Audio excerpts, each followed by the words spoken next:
According to a 2017 study conducted by the American Psychological Association, the average museum-goer will regard a painting generally considered a masterpiece for 27 seconds, though the median amount of time a person studied one is about 17 seconds. That might seem like evidence that social media and mobile devices have ruined our attention spans, but it's actually only a second shorter than a 2001 study, so at least it seems that it's a fairly slow process. With that in mind, it makes sense that even with millions of people giving them a look in person for years, decades, or even centuries, little surprises, flourishes, or even jokes can be overlooked while in plain sight. Some have amounted to little more than fun surprises, others recontextualize the entire piece. So join us today on our 10-piece perusal of our humble gallery of all-time masterpieces.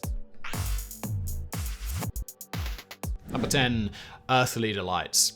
Hieronymus Bosch was a Dutch 15th century pioneer combining naturalistic style with surreal subject matter. While many of his surviving 35 paintings and 8 drawings are piously religious in nature, it is the bewildering animal hybrids and other tableaus he imagined to portray uncanny demons for his triptychs such as the Temptation of St. Anthony and the Last Judgment that are likely to first come to mind when discussing his work. With so many bizarre sights such as floppy-eared birds delivering mail and a pair of ears with a knife extending from them, no one could be blamed for missing a fairly crude element of the Garden of Earthly Delights. On the bottom of a person, partially hidden by a cloth, Bosch painted what turned out to be actual performable music for a demon character. We know that it's actual performable music because a musician on Tumblr, who went by the username Amelia, transcribed and recorded a track of the music. That means that since both the notes and the subject actually playing them are visible, Bosch may be the only Renaissance painter with a piece possessing a canonical soundtrack. And it happens to be mostly known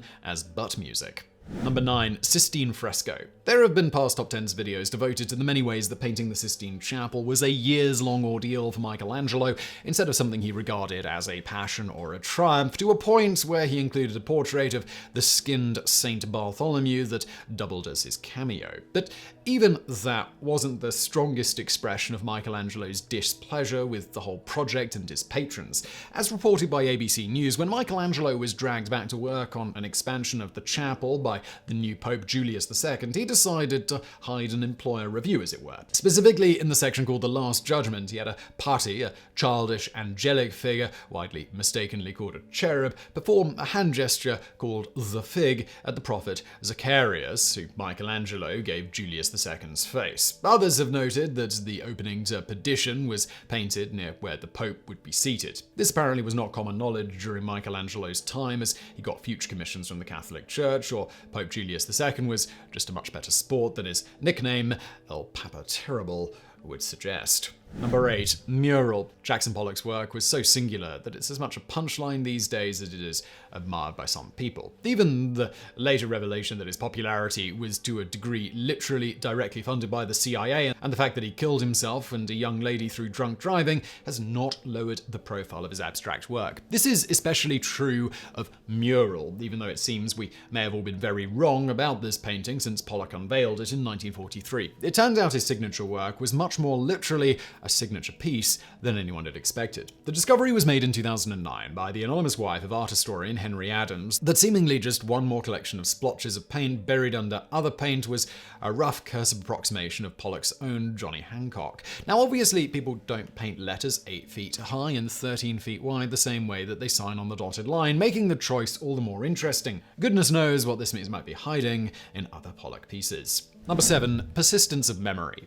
For people with only a passing interest in art, this 1931 self-portrait is probably the only Salvador Dali painting that they've ever seen. So wait, you might ask, that painting, known mostly for the melting clocks, is a self-portrait? Is he reflected in one of the melted faces? Do the clocks symbolize him? Well, no, he's actually that object on the ground that looks like some kind of crumpled pelt. Along the bottom hem, you can see his elongated nose extending, his eye is closed, with his trademark moustache not in evidence, as it would be a few years before he began growing it, and made a big public splash with it on the cover of Time magazine in 1936. It's certainly not the usual shape or angle we see faces from, so no shame to anyone who missed it for years, despite the content of the painting being fairly sparse. Probably now you've seen it, you'll never be able to unsee it. Number 6. Old man in military costume. In these days of global supply chains providing abundance, we can lose track of how material shortages affected the art world back in the day. So it was that even during one of the most robust periods of his career, that Rembrandt had to reuse whole canvases. His 1630 to 1631 piece, accounts vary, which is generally interpreted to have been a tribute to Dutch perseverance against its Spanish adversaries, was discovered to have been one such example in 1968. During a study that included X-raying all of Rembrandt's paintings that could be done so practically, it was discovered there was an image of a fresh-faced young man under the canvas, but X-ray technology of the time didn't give a very clear picture. In 2015, the Los Angeles Times reported that new macro X-ray fluorescence gave details that allowed for a much more accurate reproduction of the image, which it turns out was turned upside down by Rembrandt before he did his bit of 17th century recycling. So far, no word on whether the Getty Museum, which owns the canvas, intends to list it as a 2-for-1 sale. Number 5. Guernica. Pablo Picasso's 1937 piece on the aerial bombardment of the town of Guernica, a show of power by Francisco Franco's fascist government and the ascending Third Reich, is so rich with symbols that despite its large size, the pioneer of Cubism managed to hide something in there that it took decades for even the dedicated professionals to find. It doesn't help that, for many people, the hidden symbol is a bit problematic. The very cubist figure of a woman in a side profile with both eyes still on one side of her head holding a kerosene lantern has been found a figure that symbolizes the union of Soviet Socialist republics. The giveaway was the 5-pointed object near her head, where the hand would be for balance, which has been pointed out to be a combination of the Soviet star and the hammer and sickle. The USSR's support of the Spanish Republic was much more than merely symbolic, as they would provide nearly 1,500 aircraft and 900 tanks, among other arms. It was also quite reasonable, as Adolf Hitler's Mein Kampf had already made it perfectly clear to the world that the Soviet Union would be in its crosshairs for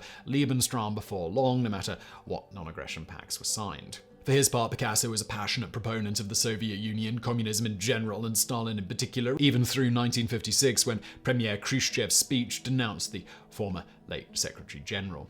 Number 4. Olive trees. Completed by Vincent van Gogh in September 1889 when he was an asylum patient, the Olive Trees was a series of tributes that he painted of a grove during the time when he was allowed off the grounds of the institution. What went unnoticed until 2017 was that the painting was, in a sense, a piece of accidental mixed media that Van Gogh had indulged in. By that is meant that the impression of a grasshopper leg was left in the canvas, as conservator Mary Schaefer found out when going over the painting with a magnifier. She also found at least a blade of grass and other bits of debris, as Van Gogh had rendered the pieces outside. This would have been completely unsurprising to Vincent, who lamented in a letter to his brother Theo about how he must have picked a good 100 flies off of 4 paintings that he worked on. One painter who certainly can relate to that feeling would be David Lynch. While he is much more famous for his filmmaking, he has a considerable body of paintings. According to David Hughes's The Complete Lynch, ever since an insect flew into one of his wet canvases and smudged the paint in a way he found interesting, he was a proponent of the value of accidents in art.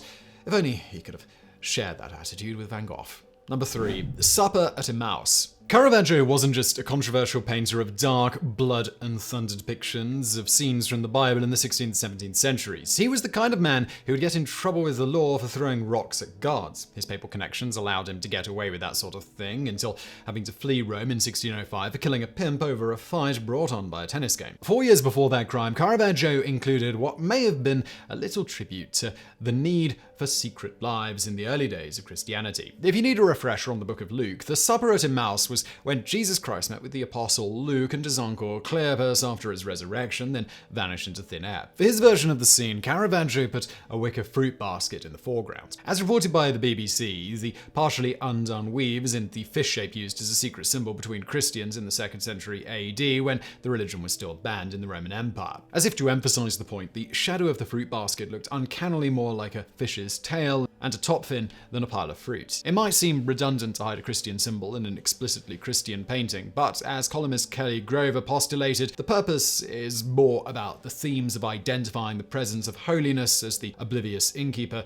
is supposed to help illustrate by being oblivious to the significance of Christ's presence while his intimates are overwhelmed by it. Number 2. The Scream. Many people only know the expressionist Edvard Munch for his 1893 tribute to a panic attack he had the year before when a particularly vivid sunset left the sky blood red. It is hardly a subtle work, but apparently it was felt that the piece deserved additional explanation. In 1895, someone wrote, "Can only have been made by a madman," in the upper left-hand corner. As Munch's painting was critically bashed at the time, it was presumed that it was some disgruntled viewer who defaced the piece that would go on to be, for a time, the most expensive painting in the world. The identity of the culprit wasn't determined until 2021. It turned out to be Munch himself, who wrote it in a fit of pique. This was determined through comparing notes on Munch's activities that placed him in the city of Oslo when the vandalism took place. It had been recorded as being offended by psychology student Johann Scharfenberg, implying that he might be going insane. So Munch apparently took the tentative diagnosis more as a bad review. Number 1. Mona Lisa. Painted between 1503 and 1519, the subject of Leonardo da Vinci's portrait has been inconclusively identified as Leia Gherardini. It was sent on its way to being the most famous painting in the world by being first stolen in 1911. Then in 1919, Marcel Duchamp made a defaced parody of its postcard version. Those aren't the most dignified reasons for a painting to become famous, and they hint to how everyone can miss the symbols looking them straight in the face. In Mona Lisa's right pupil, Leonardo painted the letters LV. In her left pupil, he painted CE. And in the background, he painted 149 with a fourth digit erased, which seemed very likely to have been a sign Leonardo painted it in the decade before it's generally supposed. Ironically, researcher Silvano Vincetti claims not to have discovered this in 2010 through his own analysis, but to have been put on the trail by a book by another art historian published in the 1960s. So I really hope you found this video interesting. If you did, please do hit that thumbs up button below. Don't forget to subscribe. And as always, thank you for watching.